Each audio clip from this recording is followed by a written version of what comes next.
Anwar TV, ঝামেলা TV কিংবা মনির জমিন প্রথম দেখাতেই যে কেউ মূলধারা গণমাধ্যমের সাথে গুলিয়ে ফেলতে বাধ্য। সাম্প্রতিক সময়ে এমন বেশ কয়েকটি ভুয়া গণমাধ্যম নিয়ে সামাজিক মাধ্যমে ব্যাপক বিভ্রান্তি ছড়িয়েছে। বর্তমানে এসব পেজে অপতথ্য, ভুয়া খবর ছাড়াও প্রচুর বিভ্রান্তিকর রাজনৈতিক কন্টেন্ট পোস্ট করা হচ্ছে। ফলে বিভ্রান্তিকর এসব সংবাদকে বিশ্বাস করে শেয়ারও করছেন অনেকে। না বুঝে এসব অপতথ্য কিংবা গুজবের মধ্যে জড়িয়ে ফেলছেন নিজেদেরকে। আসন্ন নির্বাচনে এসব ভুয়া গণমাধ্যম মানুষের মধ্যে ব্যাপক বিভ্রান্তি ছড়ানোর শঙ্কা দেখা দিয়েছে। বিস্তারিত ডেস্ক রিপোর্টে। নাম, লোগো কিংবা নিউজের ধরন দেখে যে কারোই মনে হবে দেশের প্রথম সারির গণমাধ্যম।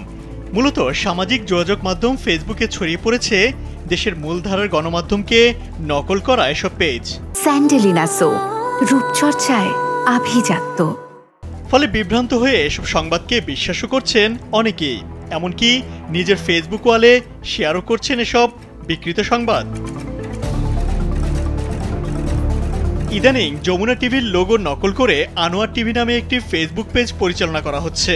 2025 সালের 26 মে পেজটি চালু করা হয়। 3 মাস পূর্ণ হওয়ার আগে যার ফলোয়ার সংখ্যা দাঁড়ায় প্রায় 2.5 লাখ। যদিও পেজটির ডিটেলসে লেখা, এই পেজটি শুধুমাত্র বিনোদনের উদ্দেশ্যে তৈরি করা হয়েছে।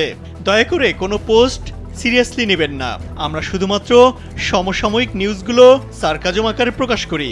এমনটি লেখা থাকলেও এটা নিয়ে ব্যাপক বিভ্রান্তি তৈরি হচ্ছে, কারণ এই পেজ থেকে তৈরি কন্টেন্ট ব্যাপক শেয়ারের কারণে এটা যে ফান কন্টেন্ট সেটা অনেকেই বুঝতে পারছেন না। ফলে ব্যাপক নেতিবাচক মন্তব্য করতে দেখা গেছে ফেসবুক ব্যবহারকারীদের।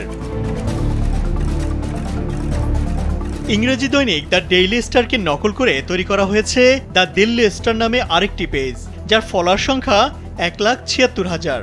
এখানেও সমসাময়িক বিভিন্ন সংবাদ সার্কাজম আকারে প্রকাশ করা হলেও অনেকেই বিভ্রান্ত হচ্ছেন। এমনকি তাদের পোস্টগুলো সিরিয়াসলি নিয়ে অনেকে শেয়ারও করছেন নিজেদের সামাজিক যোগাযোগ মাধ্যমে। দৈনিক মানব জমিনকে নকল করে গত 13 আগস্ট খোলা হয়েছে ফেসবুক পেজ মনির জমিন। লোগো, ফ্রন্ট অনেকটা একই মূল মানব জমিনের মতোই, যেখানে রাজনৈতিক নেতিবাচক পোস্ট করতে দেখা গেছে। এছাড়া প্রথম সারির পত্রিকা, টিভি চ্যানেল নিয়েও অসংখ্য পেজ খোলা হয়েছে। বিশ্লেষণে দেখা গেছে সাধারণ মানুষ আসল ও নকল পেজ আলাদা করতে না পারার কারণে বিভ্রান্ত হচ্ছেন। ভুয়া খবরের কারণে অনেক সময় দায় গিয়ে পড়ছে প্রকৃত গণমাধ্যমের উপরে। তাদের ব্যাপারে নেতিবাচক ধারণা তৈরি হচ্ছে জনমনে। বিশ্লেষকরা বলছেন, বর্তমান সময়ে অনলাইনে পাওয়া তথ্য যাচাই করে বিশ্বাস করতে হবে। এক্ষেত্রে গণমাধ্যমের ভেরিফাইড বা নীল চিহ্নযুক্ত পেজ অনুসরণ করা উচিত। একই সঙ্গে ভুয়া পেজ চিহ্নিত হলে রিপোর্ট করার পরামর্শ দিয়েছেন সংশ্লিষ্টরা।